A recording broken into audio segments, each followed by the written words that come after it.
मोदी ने ब्रिटेन के नए पीएम से बात की है। प्रधानमंत्री मोदी और कीर स्टारमर की बातचीत हुई है। मोदी ने प्रधानमंत्री बनने पर कीर को बधाई दी है। भारत ब्रिटेन द्विपक्षीय संबंधों पर चर्चा की भी जानकारी है। मुक्त व्यापार समझौते पर भी बात हुई है।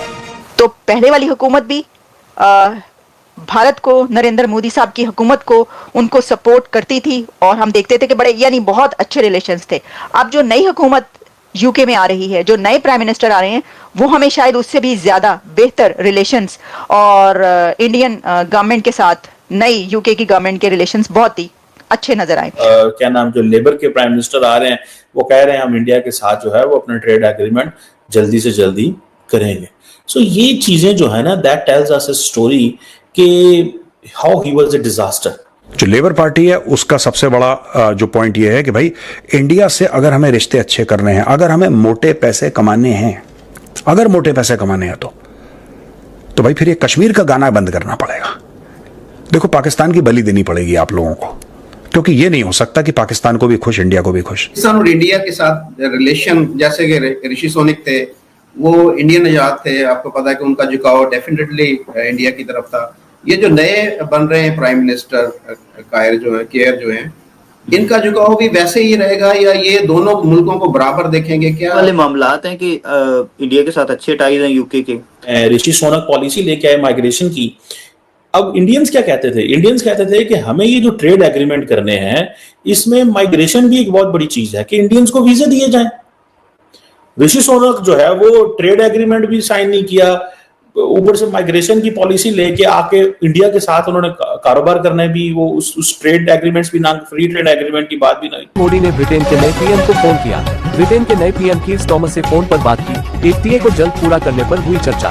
प्रधानमंत्री कीर स्टारमर को फोन पर बधाई दी। भारत ब्रिटेन संबंधों को और गहरा करने पर भी हुई चर्चा। मेरे ख्याल है पाकिस्तान के बारे में तो उन्होंने कहा ये सबसे ज्यादा रेसिस्ट हैं, ये सेक्सुअल अटैक्स ये करते हैं, मतलब जिसे वो कहते हैं ना, ये इस तरह की स्टेटमेंट जो है वो हुई। फिर इंडिया को ये भी बड़ा मसला था कि ये जो कंजर्वेटिव्स हैं वो कोई रास्ता भी तैयार नहीं हो पा रहा था इंडिया यूके फ्री ट्रेड के वाले से। आपको याद होगा इंडिया यूके फ्री ट्रेड पे बड़ी क्वेश्चन हुए, कमेंट्री हुई कि क्या होना चाहिए, क्या नहीं होना चाहिए। ये एक बहुत बड़ा इशू था और सुनने में आ रहा है कि अभी जिसे वो कहते हैं ना, वो हुआ क्या नाम, जो लेबर के प्राइम मिनिस्टर आ रहे हैं वो कह रहे हैं हम इंडिया के साथ जो है वो अपना ट्रेड एग्रीमेंट जल्दी से जल्दी करेंगे। सो ये चीजें जो है ना, that tells us a story कि how he was a disaster. ठीक है जी।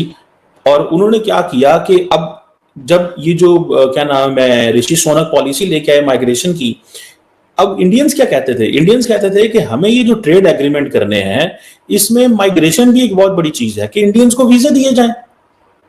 ऋषि सुनक जो है वो ट्रेड एग्रीमेंट भी साइन नहीं किया, ऊपर से माइग्रेशन की पॉलिसी लेके आके इंडिया के साथ उन्होंने कारोबार करना भी, वो उस ट्रेड एग्रीमेंट्स भी ना, फ्री ट्रेड एग्रीमेंट की बात भी नहीं।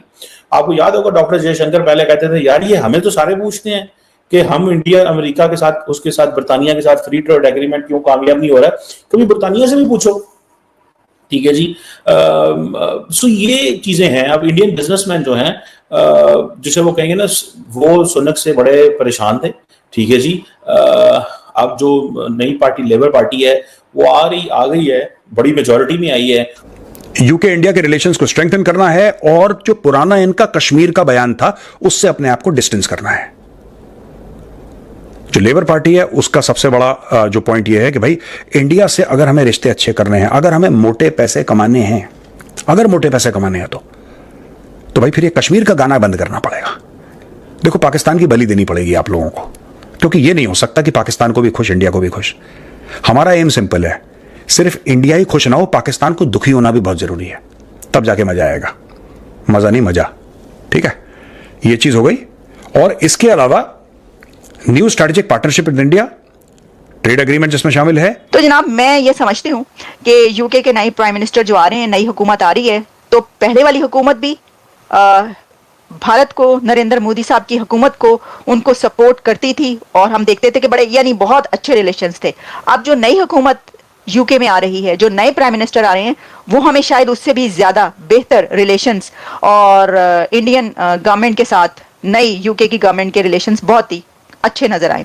और उसमें आप सबसे पहला जो काम होता हुआ देखेंगे वो दोनों कंट्रीज के बीच ये ट्रेड एग्रीमेंट है। 38 to 40 बिलियन डॉलर्स की इस ट्रेड को एनहांस करने के लिए अब यूके की नई गवर्नमेंट इंडिया की गवर्नमेंट के साथ ये ट्रेड एग्रीमेंट करेगी, और आप इसको होता हुआ देखेंगे। आप देख लीजिए, अगर आप ऐसा सोच रहे हैं, कोई ऐसा सोच रहा था कि अब ऋषि सुनक जो है वो प्राइम मिनिस्टर नहीं रहे और नया प्राइम मिनिस्टर जो आएगा वो ये वाला एग्रीमेंट नहीं करेगा, तो वो ये भूल जाएं, ऐसा नहीं होगा। 1 मिलियन इंडियंस मौजूद हैं इसके अंदर, यूके में। तो उसके अंदर जब इतना बड़ा डायस्पोरा हो तो जो प्राइम मिनिस्टर्स और लीडर्स होते हैं उनकी कोशिश ये होती है कि वोट इनसे लिया जाए, और उसमें वो मंदिरों में भी जाते रहे, वहां पर पूजा भी करते रहे, इबादत भी करते रहे, सब करते रहे।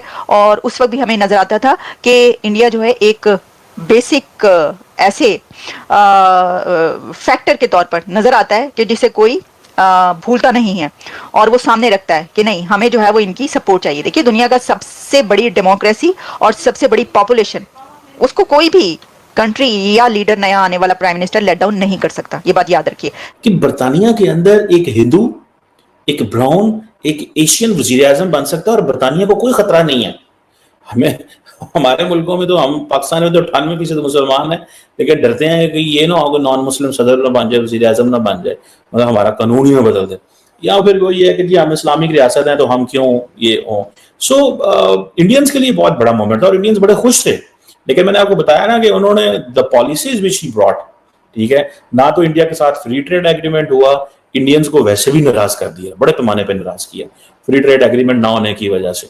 और फिर ये जो है खास तौर पे उनकी होम सेक्रेटरी जो थी, वो होम मिनिस्टर जो थे, वो होम सेक्रेटरी आई थिंक कहते हैं बरतानिया में, वो भी एक टफ लाइन ले रही थी सारे एशियंस के बारे में, और जिसे वो कहते हैं ना, सो ये एक था कि सुनक साहब जो है वो उन्होंने स्टूडेंट्स को बहुत तंग किया, और उनकी जो पॉलिसीज थी स्टूडेंट्स के हवाले से थी।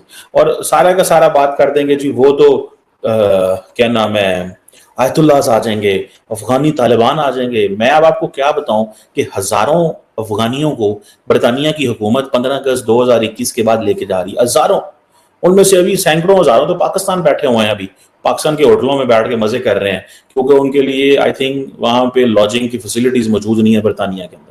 बहुत सारे अफगानी हैं वो पाकिस्तान में बैठे हुए हैं सिंस 15 अगस्त 2021 के बाद, जिनको बरतानिया बाहर लेके जाना चाहता है, उनको जो है वो रखना चाहता है उनको, लेकिन पाकिस्तान के होटलों में रखा